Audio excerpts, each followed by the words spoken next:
All right. Well, welcome to our morning devotions. And what is it? Wednesday, June 17. Good to see everybody.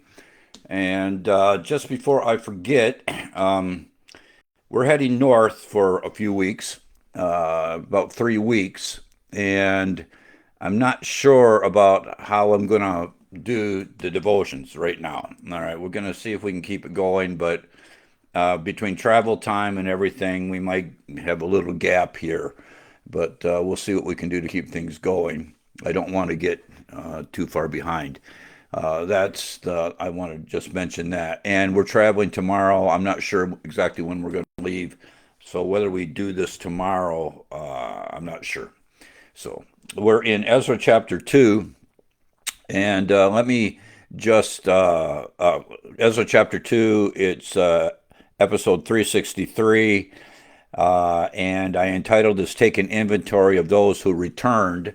It's basically, if you notice, if you have your Bible open, it's just a list of names of those that returned from Persia back to Israel. And what you'll note in this chapter is that there's someone from every tribe that goes back, and they settle in all the towns that were there before the captivity, before the deportation. So they're settling all around Israel. Now, the purpose is to rebuild the temple. Now, let me just give a couple other notes here. Ezra goes back first, as far as we can tell, and then Nehemiah to build the wall about 13 years later. There's a Nehemiah here in verse 2 of chapter 2. I don't think anybody thinks it's the same Nehemiah unless I don't know. I don't know how it works. Okay, I don't think it's the same Nehemiah. Nehemiah follows Ezra about 13 years later. And one other note, I emphasized yesterday that it was Cyrus who's decreed the return. Uh, but you don't hear about Ezra, after whom the book is named, until chapter 7. And in chapter 7, if you look at the dates, and the dates in my Thompson Chain Reference Bible are pretty well confirmed. After the decree of Cyrus to go back, Ezra does not go back under Cyrus. He goes back under Artaxerxes, another Persian king, about 80 years later after this decree. So if you look at chapter 1, when Cyrus says, go back, the first one to go back is Zerubbabel. All right. He's the first. That's what you're going to see in chapters 2 through 6.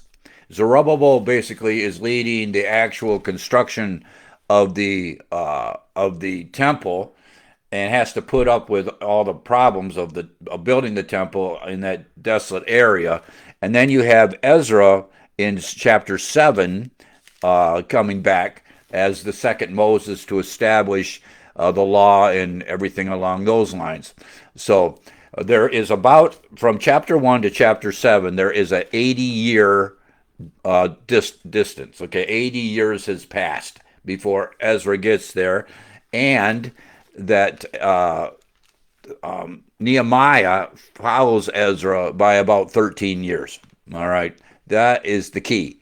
So, because Nehemiah, if you go back to Nehemiah, if you just go over, Nehemiah does not go back after Cyrus either. In Nehemiah 2:1, he goes back in the time of Artaxerxes. So both Ezra and Nehemiah go back under Artaxerxes about 80 years later after Cyrus, the preceding king of Persia, is led by God to let them go.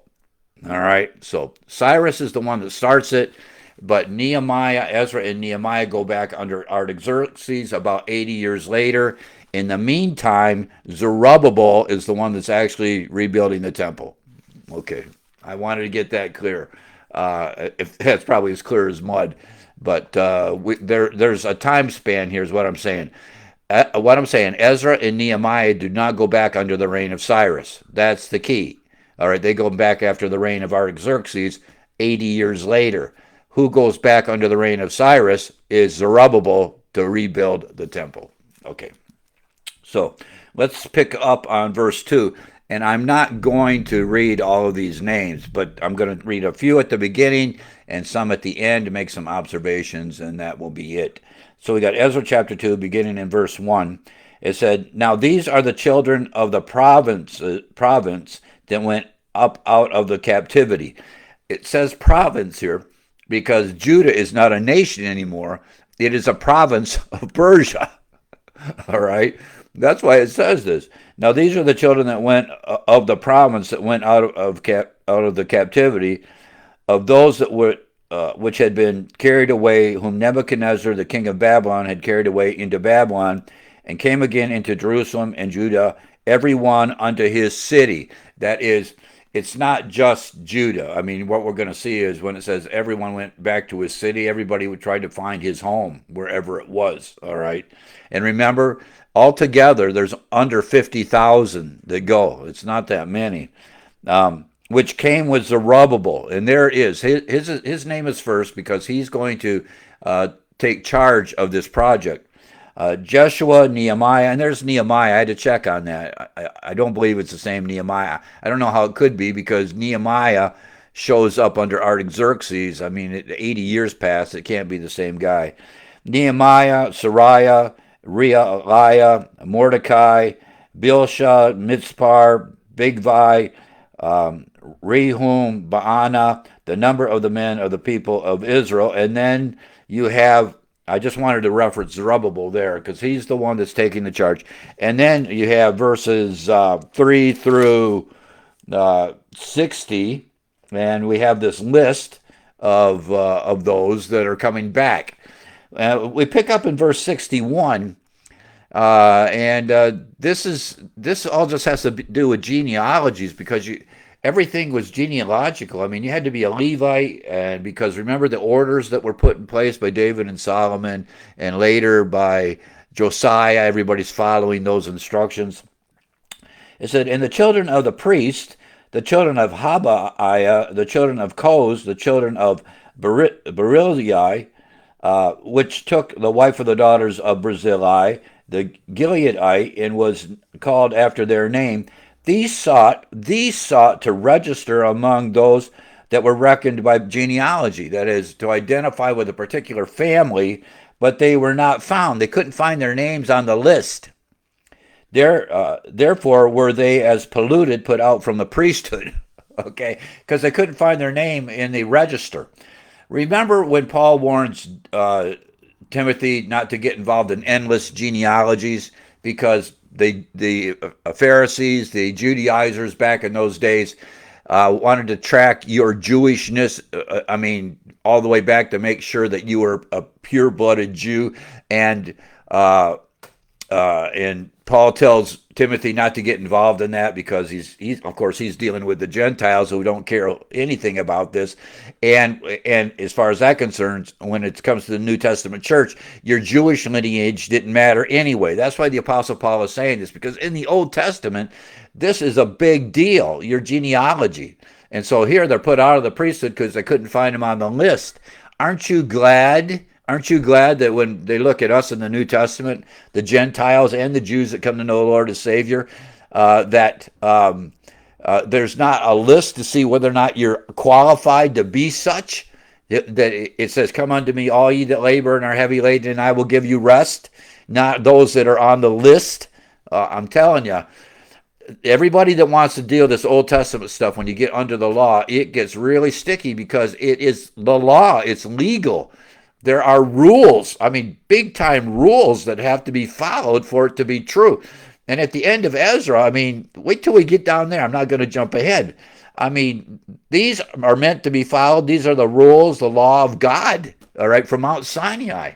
So anyway, the Pharisees multiplied a bunch of rules. But when it comes to the law and who's supposed to serve as a priesthood, that's pretty clear.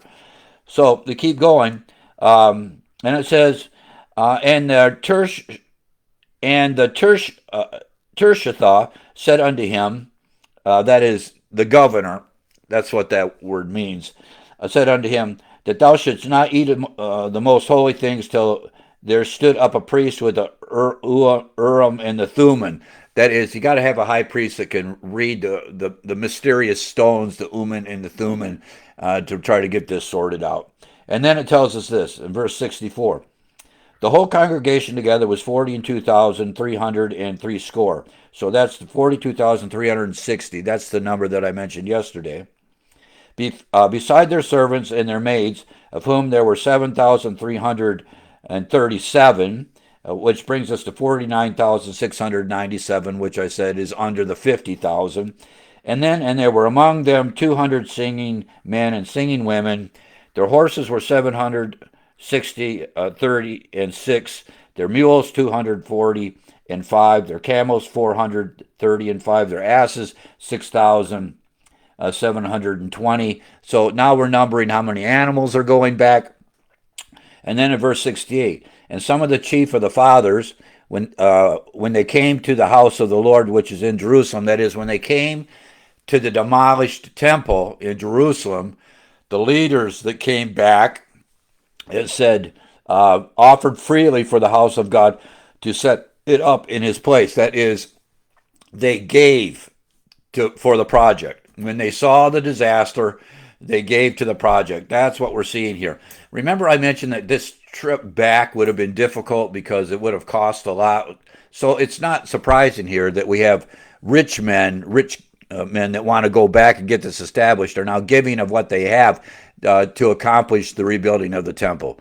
Now, when it's rebuilt, we're gonna read that the old men that looked at it weep, not because they're happy. It's because they remember the old temple of Solomon, and in the second temple here that's built after they return doesn't measure up at all to the glory of the temple of Solomon. And that's why the old men weep. So they are giving, but you understand back when Solomon built the temple, first of all, Solomon built the temple, and Solomon is loaded, and it was so much of it was already prepared of the best by his father David, two heavy-hitting kings at the beginning of the rise of the nation of Israel. So what's happening here is bountifully as they give and as gracious as they are in these free will offerings, it's not going to rise to the level of what David and Solomon were able to do in building the first temple. All right, this second temple is only going to be like a shadow, so to speak, of what Solomon built in the first round. So it says they offered freely for the house of God to set it up in its place. All right, they offered freely. They gave what they could. And then verse 69, and they gave after their ability unto the treasure of the work 61,000 drams of gold and 5,000 pounds of silver and 100 priests' garments. So they gave liberally. That would have been a lot. All of that would have been a lot. Okay, so you need a lot to get it started, and they gave a lot, and it's just noted here that when it came to rebuilding the temple and getting Jehovah worship established again, these men went and gave liberally, and they gave a lot. And that's after traveling from Persia. I mean, returning home to where they lived, it would have been a rough go, because these rich men were rich in Persia. All right. They were rich in Persia, so what they left in Persia would have been just a wonderful place to live during that time. And now they're returning, and they're living on the frontier, and every dime they have, every dime they made, they're putting it into the temple. Okay, it's not going to be the same way. They're living back in Israel, and they're going to have to put up with all the trouble of starting again. All right, which is what the first half of the book of Ezra is about. So it says in verse 70, so the priests and the Levites and some of the people and the singers and the porters and the Nethinims, and I had to look that up, the Nethinims were a hereditary class of temple servants who assisted the Levites. That is, these are just those that worked in the temple that assisted the Levites, all right? So the priests, the Levites, and some of the people, and the singers, and the porters, and the Nethinims dwelt in their cities, and all Israel in their cities. That is, it wasn't just Judah. Everybody that went back, wherever you were from, that's where you went back, all right? And that's where we come to the end of chapter 2. So we have Zerubbabel in place. We don't see Ezra for about another 80 years. We don't see Nehemiah until about 13 years after that. Zerubbabel is going to take the charge here, and you have everybody coming back into their cities. We have an inventory of who it is, and we're going to begin the building project. And then as soon as they begin to build, every critic and every opposition, every source of opposition comes out of the woodwork because they don't want to see Jerusalem or the temple rebuilt. All right. That's it. That's it. That's 15 minutes. That's about what when I first started, 15 minutes would have been great. Now it's about half. So again, we'll have to see about tomorrow, and I'll try to work out what's going to happen for the next 3 weeks. All right, I'm going up to Northern Virginia.